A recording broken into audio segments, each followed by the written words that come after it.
ਸਾਰੇ ਜੱਗ ਵਿੱਚ ਵਸਣ ਵਾਲੇ ਪੰਜਾਬੀ ਪਿਆਰਿਆਂ ਦੀ ਸੇਵਾ ਵਿੱਚ ਤੁਹਾਡਾ ਸੱਜਣ, ਤੁਹਾਡਾ ਬੇਲੀ, ਤੁਹਾਡਾ ਮਿੱਤਰ, ਤੁਹਾਡਾ ਵੀਰ, ਤੁਹਾਡਾ ਭਰਾ ਤੇ ਮਾਂ ਬੋਲੀ ਦਾ ਨਿੱਕਾ ਜਿਹਾ ਸੇਵਕ ਡਾਕਟਰ M.H. ਬਾਬਰ ਅੱਜ ਹਾਜ਼ਰ ਹੈ ਜਨਾਬੇ ਅਲੀ ਅਲਿਆਸ ਘੁੰਮਣ ਹੋਰਾਂ ਦੀ ਜੱਗ ਧੁੰਮੀ ਕਿਤਾਬ ਵੰਡ ਦੀ ਕਿਸ਼ਤ ਨੰਬਰ 139 ਦੇ ਨਾਲ। ਅੱਜ ਇਹਦੇ 'ਚ ਸ਼ਾਮਲ ਹੈ ਜੀ ਕਹਾਣੀ ਨੰਬਰ 93 ਦਾ ਪਹਿਲਾ ਹਿੱਸਾ। ਕਹਾਣੀ ਹੈ ਜੀਵਨਦੀਪ ਤੇ ਇਹਦੇ ਲਿਖਿਆਰ ਨੇ D.M. ਸਿੰਘ। ਤੇ ਆਓ ਫਿਰ ਕਹਾਣੀ ਸ਼ੁਰੂ ਕਰਨੇ ਹਾਂ। ਇਹ ਵਾਕਿਆ 1970 ਦਾ ਹੈ। BA ਦੀ ਪੜ੍ਹਾਈ ਪੂਰੀ ਕਰਕੇ ਕੋਈ 2.5-3 ਮਹੀਨੇ ਹੀ ਹੋਏ ਸਨ। ਮੈਂ ਸੁਪਰ ਬਾਜ਼ਾਰ ਦੇ ਨਾਲ ਲੱਗਦੇ ਮਿਊਨਸਿਪਲ ਕੰਪਲੈਕਸ ਕਨਾਟ ਪੈਲੇਸ ਨਵੀਂ ਦਿੱਲੀ ਵਿਖੇ ਕਿਤਾਬਾਂ ਦੀ ਇੱਕ ਬਹੁਤ ਵੱਡੀ ਦੁਕਾਨ ਮਾਡਰਨ ਬੁੱਕ ਹਾਊਸ ਵਿੱਚ ਡਿਪਟੀ ਮੈਨੇਜਰ ਦੀ ਨੌਕਰੀ ਕੀਤੀ ਸੀ। ਜ਼ਿੰਦਗੀ ਦੇ ਟੀਚੇ ਤੇ ਬੜੇ ਵੱਡੇ ਸਨ, ਪਰ ਇੱਛਾਵਾਂ ਦੇ ਘੋੜੇ ਤੇ ਕਲਪਨਾ ਲੋਕ ਵਿੱਚ ਹੀ ਹੁੰਦੇ ਨੇ ਤੇ ਕਿਤੇ ਵੀ ਲੈ ਜਾਂਦੇ ਨੇ। ਅਸਲ ਵਿੱਚ ਤੇ ਉਦਮ ਜਾਂ ਕਿਸਮਤ ਤੇ ਜਾਂ ਫਿਰ ਅਜੋਕੇ ਸਮੇਂ ਵਿੱਚ ਕਿਸੇ ਸੰਸਾਰੀ ਲੱਠ ਨਾਲ ਵੀ ਵਧਿਆ ਫੁੱਲਿਆ ਜਾ ਸਕਦਾ ਹੈ। ਇਹ ਨੌਕਰੀ ਸਾਹਮਣੇ ਆ ਗਈ। ਛੋਟੀ ਹੋਣ ਦੇ ਬਾਵਜੂਦ ਕਰਨੀ ਮੰਨ ਲਈ, ਪਰ ਕੁਝ ਦਿਨਾਂ ਵਿੱਚ ਹੀ ਮਨ ਬੜਾ ਲੱਗ ਗਿਆ, ਕਿਉਂਕਿ ਪੁਸਤਕਾਂ ਪੜ੍ਹਨ 'ਚ ਮੈਨੂੰ ਬੜੀ ਦਿਲਚਸਪੀ ਸੀ ਤੇ ਇੱਥੇ ਹਰ ਵਿਸ਼ੇ 'ਤੇ ਕਿਤਾਬਾਂ ਦੀ ਭਰਮਾਰ ਸੀ। ਕੋਈ ਵੀ ਪੁਸਤਕ ਪੜ੍ਹਨ ਲਈ ਘਰ ਲਿਜਾਈ ਜਾ ਸਕਦੀ ਸੀ, ਨਾ ਕਿ ਦੁਕਾਨ ਬੜੀ ਵੱਡੀ ਸੀ। ਮਾਲਕ ਦੀ ਵੀ ਸਾਥ ਵਿੱਚ ਬੜੀ ਰੁਚੀ ਸੀ ਤੇ ਕੁਝ ਕੰਮ ਪ੍ਰਕਾਸ਼ਨ ਦਾ ਵੀ ਕਰ ਲੈਂਦੇ ਸਨ। ਇਸ ਕਰਕੇ ਕੁਝ ਕੁ ਲੇਖਕਾਂ ਨਾਲ ਵੀ ਕਦੇ ਕਦਾਈ ਮੁਲਾਕਾਤ ਹੋ ਜਾਂਦੀ ਸੀ। ਲਿਖਣ ਦਾ ਸ਼ੌਕ ਮੈਨੂੰ ਵੀ ਸਕੂਲ ਟਾਈਮ ਤੋਂ ਹੀ ਹੋਣ ਕਰਕੇ ਨਾਮੀ ਲੇਖਕਾਂ ਨੂੰ ਦੇਖ ਮਿਲ ਕੇ ਤਾਂ ਮਨ ਬਹੁਤ ਪ੍ਰਸੰਨ ਹੁੰਦਾ ਸੀ। ਇਸ ਤਰ੍ਹਾਂ ਨੌਕਰੀ ਵਿੱਚ ਕਾਫੀ ਹੱਦ ਤੱਕ ਤਸੱਲੀ ਹੋ ਗਈ ਸੀ। ਅੱਜ ਸੋਮਵਾਰ ਸੀ ਤੇ ਬੁੱਕ ਹਾਊਸ ਪਹੁੰਚਦੇ ਹੀ ਪਤਾ ਚੱਲਿਆ ਸਾਡੇ ਮੈਨੇਜਰ ਸ੍ਰੀ ਨਾਰਾਇਣ ਦਾਸ 2 ਦਿਨਾਂ ਦੀ ਛੁੱਟੀ 'ਤੇ ਸਨ। ਸੋ ਸੁਭਾਵਕ ਸੀ ਕਿ ਸਾਰਾ ਕੰਮ ਹੀ ਸੰਭਾਲਣਾ ਸੀ। ਇਸ ਲਈ ਪਿਛਲੇ ਦਿਨਾਂ ਦੀ ਸੇਲ ਦੇ ਵਾਊਚਰ ਆਦਿ ਕੈਸ਼ੀਅਰ ਤੋਂ ਲਿਆਉਣ ਲਈ ਕਿਹਾ ਤੇ ਨਾਲ ਹੀ 2-3 ਥਾਈਂ ਆਰਡਰ ਲੈਣ ਲਈ ਫੋਨ ਕਰਨ 'ਚ ਰੁੱਝ ਗਿਆ। ਸੇਲ ਆਦਿ ਦੇਖਣ 'ਚ ਸਿਰ ਸੁੱਟ ਕੇ ਲੱਗਾ ਹੋਇਆ ਸਾਂ ਕਿ ਬੜੀ ਮਧੂ ਆਵਾਜ਼ ਕੰਨੀ ਪਈ। Good morning Singh Sahib. ਨਜ਼ਰ ਚੁੱਕ ਕੇ ਵੇਖਿਆ, ਦਿੱਲੀ ਯੂਨੀਵਰਸਿਟੀ ਦੇ ਲੈਂਗੁਏਜਸ ਡਿਪਾਰਟਮੈਂਟ 'ਚ ਪ੍ਰੋਫੈਸਰ ਮਨੀਸ਼ ਬੈਲ ਮੇਰੇ ਸੱਜੇ ਖੜੇ ਸਨ। ਆਓ ਜੀ, ਜੀ ਆਇਆਂ ਨੂੰ। ਪ੍ਰੋਫੈਸਰ ਸਾਹਿਬ ਤਸ਼ਰੀਫ ਰੱਖੋ ਜੀ, ਬੜੀ ਕਿਰਪਾ ਕੀਤੀ, ਦਰਸ਼ਨ ਦਿੱਤੇ। ਬਸ ਮੈਂ ਸਿਰਫ 1 ਮਿੰਟ 'ਚ ਵਿਹਲਾ ਹੋ ਜਾਂਦਾ ਹਾਂ ਤੇ ਕੋਈ ਨਹੀਂ please take your time. Professor Bell ਨੇ ਬੜੀ ਹਲੀਮੀ ਨਾਲ ਕਿਹਾ। 1-2 ਮਿੰਟ ਵਿੱਚ ਕੈਸ਼ੀਅਰ ਤੋਂ ਵਿਹਲੇ ਹੋ ਕੇ ਮੈਂ ਪ੍ਰੋਫੈਸਰ ਬੇਲ ਵੱਲ ਮੁਖਾਤਬ ਹੋਇਆ। ਪ੍ਰੋਫੈਸਰ ਬੇਲ ਬਹੁਤ ਵਿਦਵਾਨ ਲੇਖਕ ਸਨ ਤੇ ਇਸ ਤੋਂ ਵੱਧ ਦਿਲ ਅਜ਼ੀਜ਼। ਬਹੁਤ ਵਾਰੀ ਨਾ ਮਿਲਣ ਦੇ ਬਾਵਜੂਦ ਵੀ ਉਹਨਾਂ ਬਾਰੇ ਇਹ ਵਿਚਾਰਧਾਰਾ ਬਣਾਉਣੀ ਠੋਸ ਨਿਆਂ ਲੱਗਦੀ ਸੀ। ਮੈਨੂੰ ਉਂਝ ਵੀ ਉਹ ਦਿਲ ਅਜ਼ੀਜ਼ ਹੋ ਗਏ ਸਨ, ਕਿਉਂਕਿ ਇਹ ਨੌਕਰੀ ਲੈਣ ਤੋਂ ਕੁਝ ਹੀ ਦਿਨ ਬਾਅਦ ਉਹ ਪਹਿਲੇ ਲੇਖਕ ਸਨ ਜਿਨ੍ਹਾਂ ਨਾਲ ਮੇਰੀ ਮੁਲਾਕਾਤ ਹੋਈ ਸੀ। ਉਹਨਾਂ ਨੇ ਚੋਟੀ ਦਾ ਲੇਖਕ ਹੋਣ ਦੇ ਬਾਵਜੂਦ ਮੇਰੇ ਨਾਲ ਕਾਫੀ ਦੇਰ ਗੱਲਾਂ ਕੀਤੀਆਂ ਸਨ। ਅੱਜ ਉਹਨਾਂ ਦਾ ਸਾਡੇ ਬੁੱਕ ਹਾਊਸ ਵਿੱਚ ਮੇਰੇ ਹੁੰਦਿਆਂ ਦੂਜੀ ਵਾਰ ਆਉਣਾ ਹੋਇਆ ਸੀ। ਪ੍ਰੋਫੈਸਰ ਸਾਹਿਬ, ਕੀ ਲਓਗੇ, ਠੰਡਾ ਕਿ ਗਰਮ? ਮੈਂ ਉਹਨਾਂ ਵੱਲ ਮੁਖਾਤਬ ਹੁੰਦਿਆਂ ਹੀ ਪੁੱਛਿਆ। ਬਸ ਬਹੁਤ ਸ਼ੁਕਰੀਆ, ਕਿਸੇ ਤਕਲੀਫ ਵਿੱਚ ਨਾ ਪਵੋ। ਨਹੀਂ, ਇਹ ਕਿੱਦਾਂ ਹੋ ਸਕਦਾ? ਇਹ ਕਹਿੰਦਿਆਂ ਨਾਲ ਹੀ ਮੈਂ ਸੇਵਾਦਾਰ ਮਦਨ ਲਾਲ ਨੂੰ 2 ਪਿਆਲੇ ਚਾਹ ਲਿਆਉਣ ਲਈ ਕਿਹਾ। ਅੱਜ ਮੈਂ ਇੱਕ ਸਪੈਸ਼ਲ ਪਰਚੇਜ਼ ਲਈ ਆਇਆ ਹਾਂ। ਪ੍ਰੋਫੈਸਰ ਬੇਲ ਨੇ ਮੇਰਾ ਧਿਆਨ ਸੇਵਾਦਾਰ ਤੋਂ ਉਹਨਾਂ ਵੱਲ ਹੁੰਦਿਆਂ ਹੀ ਕਿਹਾ। ਹੁਕਮ ਕਰੋ ਜੀ, ਮੈਂ ਕਿਹਾ। ਕੀ ਸੇਵਾ ਕਰ ਸਕਦਾ ਹਾਂ? ਮੈਨੂੰ ਇੱਕ ਪਰਤੀ ਕੁਰਾਨ ਸ਼ਰੀਫ ਦੀ ਬਹੁਤ ਚੰਗੇ ਪੇਪਰ 'ਤੇ ਚਾਹੀਦੀ ਹੈ ਤੇ ਉਹ ਵੀ ਖੂਬਸੂਰਤ ਸਜਲਦ ਤਿਆਰ। ਪੈਸਿਆਂ ਦੀ ਕੋਈ ਨਹੀਂ, ਥੋੜ੍ਹੇ ਜ਼ਿਆਦਾ ਵੀ ਲੱਗ ਜਾਣ ਭਾਵੇਂ। ਚਾਹੀਦੀ ਬਹੁਤ ਜਲਦੀ ਹੈ। ਉਹ ਤਾਂ ਪਤਾ ਕਰ ਦਿੰਦੇ ਹਾਂ, ਕਿਉਂਕਿ ਹਾਂ ਇਹ ਤਾਂ ਮੈਨੂੰ ਵੀ ਅੰਦਾਜ਼ਾ ਸੀ ਕਿ ਤੁਸੀਂ ਇਹਨਾਂ ਕਿਤਾਬਾਂ ਨੂੰ ਡੀਲ ਨਹੀਂ ਕਰਦੇ, ਪਰ ਮੇਰਾ ਸੰਪਰਕ ਕਿਉਂਕਿ ਤੁਹਾਡੇ ਬੁੱਕ ਹਾਊਸ ਨਾਲ ਹੀ ਰਿਹਾ, ਸੋ ਮੈਂ ਸੋਚਿਆ ਕਿ ਤੁਹਾਡੀ ਮਦਦ ਲੈ ਲਵਾਂ ਤੇ ਕੰਮ ਆਸਾਨ ਹੋ ਜਾਵੇਗਾ। ਸੋ ਤੁਹਾਡੇ ਵੱਲ ਆ ਗਿਆ। ਮੈਨੂੰ ਵਿੱਚੋਂ ਹੀ ਕੱਢਦਿਆਂ ਪ੍ਰੋਫੈਸਰ ਸਾਹਿਬ ਨੇ ਕਿਹਾ। ਪ੍ਰੋਫੈਸਰ ਬੇਲ ਦੇ ਗੱਲ ਕਰਦਿਆਂ ਹੀ ਮੇਰਾ ਹੱਥ ਟੈਲੀਫੋਨ ਡਾਇਰੀ 'ਤੇ ਚਲਾ ਗਿਆ ਤੇ ਮੈਂ ਨੰਬਰ ਦੇਖ ਕੇ ਕੰਟੀਨੈਂਟਲ ਬੁੱਕ ਹਾਊਸ ਦਾ ਨੰਬਰ ਮਿਲਾਇਆ। ਪਤਾ ਕੀਤਾ, ਪਰ ਉਹਨਾਂ ਕੋਲ ਵੀ ਲੋੜੀਂਦੀ ਧਾਰਮਿਕ ਪੁਸਤਕ ਨਹੀਂ ਸੀ। ਪਰ ਪ੍ਰੋਫੈਸਰ ਸਾਹਿਬ, ਉਹਨਾਂ ਵੱਲ ਮੁਖਾਤਬ ਹੁੰਦਿਆਂ ਹੀ ਮੇਰੇ ਮੂੰਹੋਂ ਨਿਕਲਿਆ, ਪਰ ਮੈਂ ਰੁਕ ਗਿਆ। ਉਹਨਾਂ ਮੈਨੂੰ ਬੋਲਦੇ ਚੁੱਪ ਕਰਦਿਆਂ ਨੋਟ ਕਰ ਲਿਆ। ਇਹਨੇ ਨੂੰ ਚਾਹ ਆ ਗਈ। ਮੈਂ ਟਰੇ 'ਚ ਚੁੱਕ ਕੇ 1 ਕੱਪ ਪ੍ਰੋਫੈਸਰ ਸਾਹਿਬ ਨੂੰ ਆਪ ਫੜਾਇਆ ਤੇ ਦੂਜਾ ਆਪਣੇ ਮੂਹਰੇ ਰੱਖ ਲਿਆ। ਤੁਸੀਂ ਕੁਝ ਕਹਿੰਦੇ ਕਹਿੰਦੇ ਰੁਕ ਗਏ। ਸਿੰਘ ਸਾਹਿਬ ਉਹ ਬੋਲੇ, ਨਹੀਂ ਨਹੀਂ ਕੁਝ ਨਹੀਂ, ਲਓ ਚਾਹ ਲਓ। ਮੈਂ ਕਿਹਾ। ਚਾਹ ਦੇ ਪਿਆਲੇ 'ਚ ਇੱਕ ਛੋਟੀ ਜਿਹੀ ਚੁਸਕੀ ਭਰਦਿਆਂ ਚਿਹਰੇ 'ਤੇ ਮੁਸਕਰਾਹਟ ਲਿਆ ਕੇ ਉਹਨਾਂ ਫਿਰ ਆਖਿਆ, ਤੁਸੀਂ ਕੁਝ ਕਹਿਣ ਲੱਗੇ ਸੀ? ਬਸ ਮੈਂ ਤਾਂ ਪ੍ਰੋਫੈਸਰ ਸਾਹਿਬ ਇਹ ਸੋਚ ਰਿਹਾ ਸੀ ਕਿ ਰੈਫਰੈਂਸ ਵਾਸਤੇ ਲੈਣਾ ਹੋਵੇ ਤਾਂ ਤੁਸੀਂ ਸਜਿਲਡ ਬਹੁਤ ਅੱਛੇ ਪੇਪਰ 'ਚ ਲੈਣ ਦੀ ਗੱਲ ਨਾ ਕਰਦੇ, ਅਤੇ ਫਿਰ ਇਹ ਕਿਸ ਲਈ? ਅੱਜ ਇੰਨੀ ਐਮਰਜੈਂਸੀ।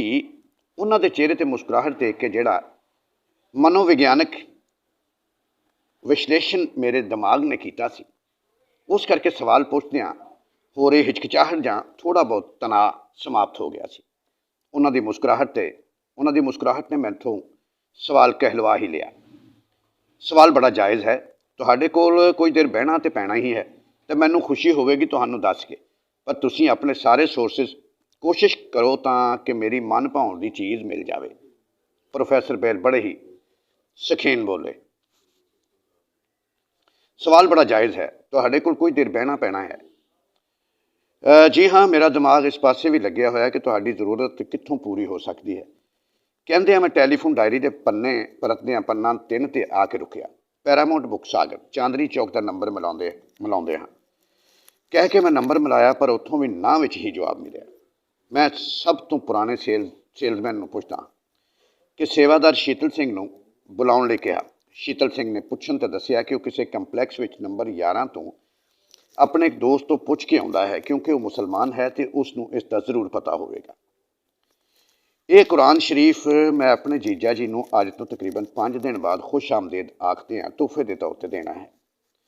ਸ਼ੀਤਲ ਸਿੰਘ ਦੇ ਜਾਂਦਿਆਂ ਹੀ ਪ੍ਰੋਫੈਸਰ ਬੇਲ ਬੋਲੇ, ਅਤੇ ਤੁਹਾਡੇ ਜੀਜਾ ਜੀ?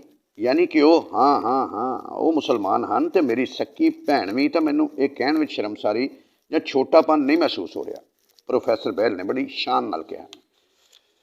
ਇਹ ਸਭ ਕੁਝ ਕਿਸ ਤਰ੍ਹਾਂ? ਮੈਂ ਹੈਰਾਨ ਪਰ ਬਗੈਰ ਕਿਸੇ ਹਿਚਕਿਚਾਹਟ ਤੋਂ ਪੁੱਛਿਆ। ਬਹੁਤ ਲੰਮੀ ਕਹਾਣੀ ਹੈ।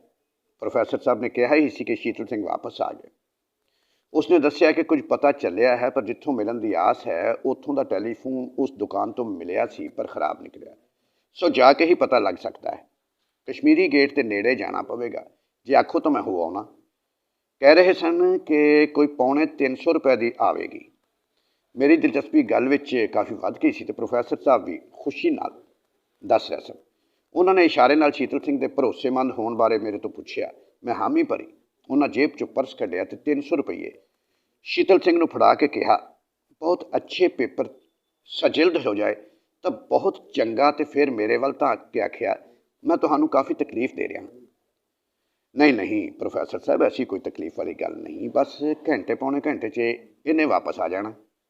ਮੈਂ ਕਿਹਾ। ਸ਼ੀਤਲ ਸਿੰਘ ਚਲਾ ਗਿਆ। ਜੀਵਨ ਵਿੱਚ ਵਾਪਰੀ ਇਸ ਅਸਲੀ ਕਹਾਣੀ ਨੇ ਮੇਰੇ ਜੀਵਨ ਦੀਪ ਦੀ ਲौ ਵਧਾ ਦਿੱਤੀ, ਬਲਕਿ ਉਹ ਤੇ ਅਮਰ ਹੀ ਹੋ ਗਿਆ। ਪ੍ਰੋਫੈਸਰ ਸਾਹਿਬ ਨੇ ਕਿਹਾ ਪਰ ਮੈਨੂੰ ਗੱਲ ਬਹੁਤ ਹੀ ਸਮਝ ਨਾ ਆਈ। ਤੇ ਲਓ ਸੁਣੋ ਸਿੰਘ ਸਾਹਿਬ, ਕਹਿ ਕੇ ਪ੍ਰੋਫੈਸਰ ਬੇਲ ਨੇ ਇਉਂ ਆਪਣੀ ਸਾਰੀ ਗੱਲ ਸੁਣਾਈ। ਅਗਸਤ 1947 ਵਿੱਚ ਜਦੋਂ ਪਾਕਿਸਤਾਨ ਬਣਿਆ, ਮੇਰੀ ਉਮਰ 30 ਵਰ੍ਹਿਆਂ ਦੀ ਸੀ। ਅਸੀਂ ਜ਼ਿਲ੍ਹਾ ਰਾਵਲਪਿੰਡੀ ਵਿੱਚ ਇੱਕ ਪਿੰਡ ਵਿੱਚ ਰਹਿੰਦੇ ਸੀ। ਮੇਰੇ ਪਿਤਾ ਫੌਜ ਵਿੱਚੋਂ ਰਿਟਾਇਰ ਹੋ ਚੁੱਕੇ ਸਨ। ਮੈਂ ਇੱਕ ਕਾਲਜ ਵਿੱਚ ਲੈਕਚਰਰ ਲੱਗਾ ਹੋਇਆ ਸਾਂ। ਮੇਰੀ ਇਕਲੌਤੀ ਭੈਣ ਜਾਨਕੀ ਕੋਈ 18 ਵਰ੍ਹਿਆਂ ਦੀ ਸੀ। ਉਹਨਾਂ ਦਿਨਾਂ ਵਿੱਚ ਕੋਈ 8-9 ਮਹੀਨੇ ਪਹਿਲਾਂ ਹੀ ਮੈਨੂੰ ਕਾਲਜ ਦੇ ਹੋਸਟਲ ਦਾ ਵਾਰਡਨ ਬਣਾ ਦਿੱਤਾ ਗਿਆ ਸੀ। ਸੋ ਮੈਂ ਰਾਵਲਪਿੰਡੀ ਹੀ ਰਹਿ ਰਿਹਾ ਸਾਂ। ਦੇਸ਼ ਦੇ ਬਟਵਾਰੇ ਦੀ ਜਦੋਂ ਕਾਲੀ ਹਨੇਰੀ ਚੁੱਲੀ, ਵੱਡਾ ਟੁੱਕੀ ਤੋਂ ਹਰ ਕੋਈ ਭਲੀ ਭਾਂਤ ਜਾਣੂ ਹੈ ਕੀ ਨਹੀਂ ਹੋਇਆ। ਮਾਲ ਲੁੱਟਿਆ ਗਿਆ, ਪੱਤ ਲੁੱਟੀ ਗਈ, ਗੁੱਤ ਬੁਰੀ ਹੋਈ। ਕੋਈ ਆਪ ਬਚ ਕੇ ਨਿਕਲ ਆਇਆ ਅਤੇ ਮਾਲ ਲੁੱਟਿਆ ਗਿਆ, ਅਤੇ ਕੋਈ ਮਾਲ ਨੂੰ ਬਚਾਉਂਦਾ ਬੇਪਤੀ ਕਰਾ ਬੈਠਾ, ਜਾਂ ਮਾਲ ਤੇ ਜਾਨ ਦੋਵੇਂ ਗਵਾ ਬੈਠਾ। ਮੈਂ ਕੁਝ ਇਸ ਤੋਂ ਅਲੱਗ ਕਿਸਮ ਦਾ ਬਦਨਸੀਬ ਹਾਂ। ਮੇਰੇ ਪਿਤਾ ਜੀ ਦਾ ਪਿੰਡ ਵਿੱਚ ਬੜਾ ਰੋਹਬ ਸੀ।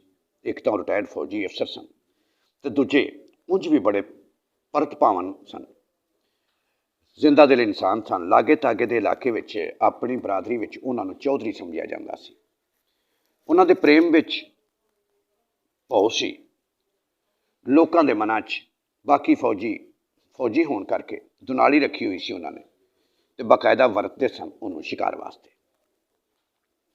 ਪਿੰਡ ਵਿੱਚ ਮੇਰੇ ਪਿਤਾ ਜੀ, ਮਾਤਾ ਜੀ ਅਤੇ ਭੈਣ ਜੀ, ਬਸ ਸਮਝੋ ਕਿ ਰੱਬ ਨੇ ਉਸ ਨੂੰ ਖਾਸ ਆਪਣੇ ਹੱਥਾਂ ਨਾਲ ਬਣਾਇਆ ਸੀ।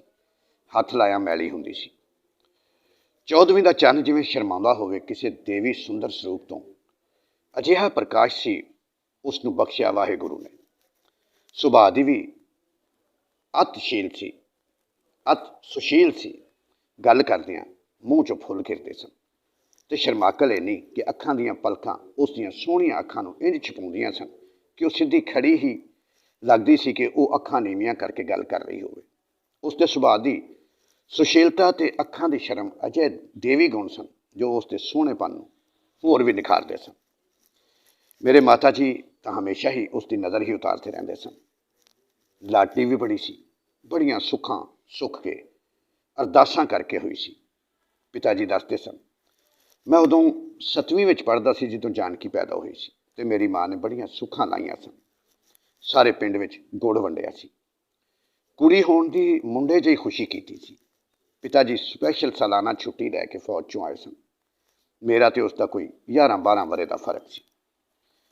47 ਵਿੱਚ ਕੋਈ 18 ਵਰ੍ਹਿਆਂ ਦੀ ਹੋ ਗਈ ਸੀ, ਪਰ ਸ਼ਰਮੀਲੀ ਇੰਨੀ ਸੀ ਕਿ ਮੈਂ ਬੜਾ ਜ਼ੋਰ ਲਾ ਕੇ ਆਪਣੇ ਨਾਲ ਮਖੌਲਾਤ ਕਰਨ ਦਾ ਕੁਝ ਹੱਦ ਭੁਲਾਇਆ ਸੀ। ਰੌਲੇ ਤੋਂ ਕੋਈ 2 ਮਹੀਨੇ ਪਹਿਲਾਂ ਪਿਤਾ ਜੀ ਉਸ ਦੀ ਮੰਗਣੀ ਦੀ ਗੱਲ, ਗੁਜਰਾਂ ਵਾਲੇ ਆਪਣੇ ਕਿਸੇ ਫੌਜੀ ਦੋਸਤ ਦੇ ਇੱਕ ਮੁੰਡੇ ਨਾਲ ਚਲਾਉਣ ਦੀ ਗੱਲ ਜਦੋਂ ਮੈਂ ਪਿੰਡ ਗਿਆ ਤਾਂ ਦੱਸੀ ਤੇ ਜਾਨਕੀ ਨੇ ਮੈਨੂੰ ਕੰਨ 'ਚ ਕਿਹਾ, ਮੈਂ ਨਹੀਂ ਕਿਤੇ ਜਾਣਾ, ਮੈਂ ਤਾਂ ਇੱਥੇ ਹੀ ਰਹਾਂਗੀ ਆਪਣੀ ਮਾਂ ਕੋਲ। ਵੀਰ ਜੀ, ਤੁਸੀਂ ਪਿਤਾ ਜੀ ਨੂੰ ਸਮਝਾ ਦਿਓ, ਮੈਂ ਤਾਂ ਮਾਂ ਬਗੈਰ ਇੱਕ ਦਿਨ ਵਾਸਤੇ ਸ਼ਹਿਰ ਵੀ ਨਹੀਂ ਜਾ ਸਕਦੀ। ਮੈਂ ਹੱਸ ਪਿਆ ਸਾਂ ਤੇ ਪਿਤਾ ਜੀ ਦੇ ਪੁੱਛਣ ਤੇ ਜਦੋਂ ਦੱਸਿਆ ਕਿ ਪਿਤਾ ਜੀ ਨੇ ਭਾਵਕ ਹੋ ਕੇ ਕਿਹਾ ਸੀ, ਪੁੱਤਰ, ਧੀਆਂ ਬਗਾਨਾ ਧਨ ਹੁੰਦੀਆਂ ਹਨ। ਮੈਂ ਇਸ ਜ਼ਿੰਮੇਵਾਰੀ ਤੋਂ ਜਲਦ ਮੁਕਤ ਹੋਣਾ ਚਾਹੁੰਦਾ ਹਾਂ।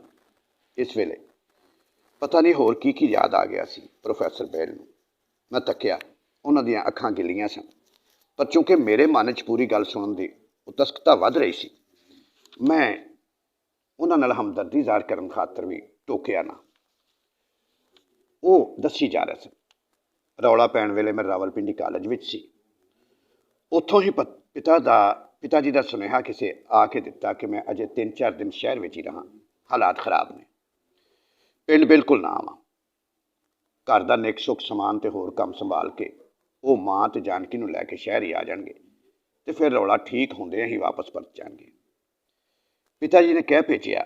ਮੈਂ ਵੀ ਸੋਚਿਆ ਕਿ ਸਾਡੇ ਪਿੰਡ ਦੇ ਨਾਲ ਮੁਸਲਮਾਨਾਂ ਦੇ ਬਹੁਤ ਘਰ ਨੇ, ਸੋ ਪਿਤਾ ਜੀ ਨੇ ਠੀਕ ਹੀ ਫੈਸਲਾ ਕੀਤਾ ਹੈ। ਫਿਰ ਆਪਣੇ ਪਿਤਾ ਜੀ ਦੀ ਪ੍ਰਤਿਭਾ, ਦਲੇਰੀ ਤੇ ਕਾਬਲੀਅਤ ਦਾ ਮੈਨੂੰ ਅੰਦਾਜ਼ਾ ਸੀ ਤੇ ਇਹ ਵੀ ਪਤਾ ਸੀ ਕਿ ਸੂਬੇਦਾਰ ਮੇਜਰ ਮਾਲਕ ਰਾਮ ਬੇਲ ਦੀ ਇਲਾਕੇ ਵਿੱਚ ਪੂਰੀ ਤਾਕ ਸੀ। ਸੋ ਨਿਸ਼ਚਿੰਤ ਹੋ ਕੇ ਉਹਨਾਂ ਦੇ ਇੰਤਜ਼ਾਰ ਕਰਨ ਲੱਗਾ। ਇਸੇ ਬਹਾਨੇ ਮੇਰੇ ਕੋਲ 2-4 ਦਿਨ ਸਾਰੇ ਰਹਿਣਗੇ। ਐਵੇਂ ਤੇ ਕਈ ਵਾਰ ਰਹਿਣ ਤੇ ਵੀ ਪ੍ਰੋਗਰਾਮ ਨਹੀਂ ਬਣਾਉਂਦੇ। ਸੋਚ ਕੇ ਮੈਂ ਉਹਨਾਂ ਦੇ ਆਉਣ ਤੇ ਉਹਨਾਂ ਦੀ ਆਓ ਭਗਤ ਲਈ ਕੁਝ ਉਲੀਕਣ ਲੱਗਾ। ਅਗਲੇ ਦਿਨ ਹਾਲਾਤ ਹੋਰ ਵੀ ਖਰਾਬ ਹੋ ਗਏ। ਗੱਲ ਲੁੱਟਮਾਰ ਤੋਂ ਅੱਗਾਂ ਲਾਉਣ ਤੱਕ ਪਹੁੰਚ ਗਈ ਸੀ। ਸ਼ਾਮ ਨੂੰ ਪਤਾ ਲੱਗਾ ਕਿ ਨਾਲ ਇੱਕ ਪੂਰਾ ਪਿੰਡ ਸਾੜ ਕੇ ਸੁਆਹ ਕਰ ਦਿੱਤਾ ਸੀ ਮੁਸਲਮਾਨਾਂ ਨੇ। ਕੁਝ ਘਰ ਮੁਸਲਮਾਨਾਂ ਦੇ ਛੱਡ ਕੇ ਮੇਰੀ ਘਬਰਾਹਟ ਵੱਧ ਗਈ, ਪਰ ਹੁਣ ਤਾਂ ਕਾਲਜ ਦੀ 4 ਦੀਵਾਰੀ ਤੋਂ ਨਿਕਲਣਾ ਵੀ ਖਤਰਾ ਲੱਗਦਾ ਸੀ। ਤੀਜੇ ਦਿਨ ਇਹ ਵੀ ਅੰਦਾਜ਼ਾ ਹੋ ਗਿਆ ਕਿ ਸ਼ਾਇਦ ਛੱਡ ਛਡਾ ਕੇ ਇੱਥੋਂ ਜਾਣਾ ਪੈਣਾ। ਕਈ ਥਾਵਾਂ ਤੋਂ ਜ਼ਿੰਦਾ ਜਲਾਉਣ ਦੀਆਂ ਖਬਰਾਂ ਵੀ ਪਤਾ ਚੱਲੀਆਂ ਸਨ। ਸਰਕਾਰ ਨਾਂ ਦੀ ਕੋਈ ਚੀਜ਼ ਨਹੀਂ ਸੀ। ਲੋਕੀ ਕਹਿੰਦੇ ਸਕੂਲ, ਕਾਲਜ, ਦਫ਼ਤਰ ਸਭ ਬੰਦ ਹੋ ਗਏ ਸਨ। ਮੇਰੀ ਘਬਰਾਹਟ ਬਹੁਤ ਵੱਧ ਚੁੱਕੀ ਸੀ। ਦਿਮਾਗ ਤੇ ਬੜਾ ਜ਼ੋਰ ਪਾਉਣ ਤੇ ਵੀ ਕੁਝ ਸੁੱਝ ਨਹੀਂ ਸੀ ਰਿਹਾ। ਹੋਸਟਲ ਵਿੱਚ ਬੈਠਾ ਮੈਂ ਬਹੁਤ ਪਰੇਸ਼ਾਨ ਸੀ ਕਿ ਕਿਸੇ ਵਾਹਨ ਦੀ ਬਾਹਰ ਆ ਕੇ ਰੁਕਣ ਦੀ ਆਵਾਜ਼ ਆਈ। ਮੈਂ ਖਿੜਕੀ 'ਚੋਂ ਬਾਹਰ ਤੱਕਿਆ। ਇੱਕ ਮਿਲਟਰੀ ਜੀਪ ਸੀ। ਮੈਨੂੰ ਮਿਲਟਰੀ ਦੇ ਵਾਹਨ ਤੱਕ ਕੇ ਪਿਤਾ ਜੀ ਫੌਜ 'ਚੋਂ ਹੀ ਰਿਟਾਇਰ ਹੋਣ ਕਰਕੇ ਆਪਣੇ ਪਨ ਦੀ ਝਾਤ ਨਜ਼ਰ ਆਉਂਦੀ ਸੀ, ਆਪਣੇਪਨ ਦੀ ਝਾਤ ਨਜ਼ਰ ਆਉਂਦੀ ਸੀ। ਫਿਰ ਅਜਿਹੇ ਮਾਹੌਲ 'ਚ ਤੇ 2 ਦਿਨ ਤੋਂ ਇਹੀ ਸੁਣਿਆ ਸੀ ਕਿ ਜੋ ਸਹੀ ਅਰਥਾਂ ਵਿੱਚ ਕੋਈ ਮਦਦ ਕਰ ਰਹੀ ਸੀ ਤਾਂ ਉਹ ਆਰਮੀ ਸੀ। ਸੋ ਮੈਂ ਮਨ 'ਚ ਬਿਨਾਂ ਕਿਸੇ ਪ੍ਰਯੋਜਨ ਦੇ ਕਮਰੇ ਦੀ ਕੁੰਡੀ ਲਾ ਕੇ ਤੇਜ਼ੀ ਨਾਲ ਜੀਪ ਵੱਲ ਵਧਿਆ। ਨੇੜੇ ਜਾਂਦਿਆਂ ਹੀ ਜੀਪ 'ਚੋਂ ਇੱਕ ਲੰਮੇ ਉੱਚੇ ਬੰਦੇ ਨੂੰ ਪਹਿਚਾਣਦਿਆਂ ਹੀ ਜਿਵੇਂ ਮੇਰੀ ਜਾਨ ਆ ਗਈ ਹੋਵੇ। ਮੇਜਰ ਆਨੰਦ ਮੇਰੇ ਪਿਤਾ ਜੀ ਦੇ ਅਫਸਰ ਸਨ ਤੇ ਸਾਡੇ ਘਰ 1-2 ਵਾਰੀ ਆ ਚੁੱਕੇ ਸਨ। ਮੈਂ ਸੂਬੇਦਾਰ ਮੇਜਰ ਬੇਲ ਦਾ ਬੇਟਾ ਹਾਂ। ਮੈਂ ਉਹਨਾਂ ਦੇ ਨੇੜੇ ਜਾ ਕੇ ਪੈਰੀਂ ਹੱਥ ਲਾਉਂਦਿਆਂ ਕਿਹਾ। ਉਹਨਾਂ ਮੈਨੂੰ ਜੱਫੀ 'ਚ ਲੈ ਲਿਆ। ਬਸ ਮੇਰਾ ਰੋਣਾ ਨਿਕਲ ਗਿਆ। ਕਿਉਂ ਪੁੱਤਰ, ਕੀ ਗੱਲ ਹੈ, ਸੁੱਖ ਹੈ ਨਾ? ਉਹਨਾਂ ਪੁੱਛਿਆ। ਨਹੀਂ ਅੰਕਲ, ਵੈਸੇ ਤਾਂ ਸਭ ਠੀਕ ਹੈ, ਪਰ ਪਿਤਾ ਜੀ ਤੇ ਬਾਕੀ ਸਾਰੇ ਪਿੰਡ ਨੇ ਪਤਾ ਨਹੀਂ ਕਿਸ ਹਾਲਤ 'ਚ ਹੋਣਗੇ। ਮੈਂ ਕਿਸੇ ਤਰ੍ਹਾਂ ਉਹਨਾਂ ਤੱਕ ਪਹੁੰਚਣਾ ਚਾਹੁੰਦਾ ਹਾਂ। ਉਹਨਾਂ ਮੇਰੇ ਤੱਕ ਪਹੁੰਚਣਾ ਸੀ, ਉਹ ਵੀ ਨਹੀਂ ਪਹੁੰਚ ਸਕੇ, ਸ਼ਾਇਦ ਹਾਲਾਤ ਕਰਕੇ। ਉਹ ਬਈ ਫਿਕਰ ਕਿਉਂ ਕਰਦਾ, ਤੇਰੇ ਬਾਪ ਦਾ ਕੋਈ ਬਾਲ ਬਾਂਕਾ ਨਹੀਂ ਕਰ ਸਕਦਾ। ਉਹ ਤੇ ਸ਼ੇਰ ਹੈ, ਬੱਬਰ ਸ਼ੇਰ। ਉਹ ਤੇ ਕਈਆਂ ਨੂੰ ਬਚਾਉਣ ਵਾਲਾ ਹੈ। ਉਸ ਨੂੰ ਕਿਸੇ ਕੀ ਕਹਿਣਾ। ਅੱਛਾ ਇਹ ਦੱਸ, ਕਾਲਜ ਵਿੱਚ ਸਭ ਠੀਕ ਹੈ? ਮੇਰੇ ਇਸ ਏਰੀਏ ਵਿੱਚ ਡਿਊਟੀ ਸੀ ਤੇ ਮੈਂ ਤੇ ਇਤਫਾਕਨ ਸੋਚਿਆ ਕਿ ਕਾਲਜ ਦੇ ਅੰਦਰ ਬਸ ਵੈਸੇ ਹੀ ਪੁੱਛਦਾ ਚੱਲਣਾ। ਇੱਥੇ ਮੈਂ ਹੀ ਹੋਸਟਲ ਵਾਰਡਨ ਹਾਂ ਤੇ ਕੋਈ ਦਿੱਕਤ ਨਹੀਂ। ਅੰਕਲ, ਮੈਂ ਕਿਹਾ, ਚੱਲ ਫਿਰ ਬਹਿ ਜਾ ਜੀਪ 'ਚ, ਚੱਲ ਚਲੀਏ ਤੇਰੇ ਬਾਪੂ ਦੀ ਖੈਰ ਸਲਾਹ ਪੁੱਛ ਆਈਏ। ਆਪਣਾ ਕਮਰਾ ਬੰਦ ਕਰਕੇ ਮੇਜਰ ਆਨੰਦ ਨਾਲ ਬੈਠ ਗਿਆ। 3 ਜਵਾਨ ਹੋਰ ਵੀ ਨਾਲ ਸਨ। ਜੀਪ ਵਿੱਚ ਮੈਨੂੰ ਬੜੀ ਘਬਰਾਹਟ ਸੀ, ਪਰ ਮੇਜਰ ਸਾਹਿਬ ਮੇਰੇ ਪਿਤਾ ਦੀ ਦਲੇਰੀ ਦੇ ਫੌਜ 'ਚ ਕੀਤੇ ਕਾਰਨਾਮੇ ਇੱਕ ਤੋਂ ਬਾਅਦ ਇੱਕ ਸੁਣਾਈ ਜਾ ਰਹੇ ਸਨ। ਪਰ ਘਬਰਾਹਟ ਉਹਨਾਂ ਦੇ ਚਿਹਰੇ 'ਤੇ ਵੀ ਸਾਫ਼ ਲੱਗਦੀ ਸੀ। ਸ਼ਾਇਦ ਹਾਲਾਤ ਦੀ ਸੰਜੀਦਗੀ ਕਰਕੇ। ਰਸਤੇ ਵਿੱਚ ਵੀ ਕਾਫੀ ਰੁਕਾਵਟਾਂ ਆਈਆਂ। ਤੇ ਲਓ ਬੇਲੀਓ, ਇਹ ਸੀ ਵੰਡ ਦੀ ਕਿਸ਼ਤ ਨੰਬਰ 139 ਤੇ ਕਹਾਣੀ ਨੰਬਰ 93 ਦਾ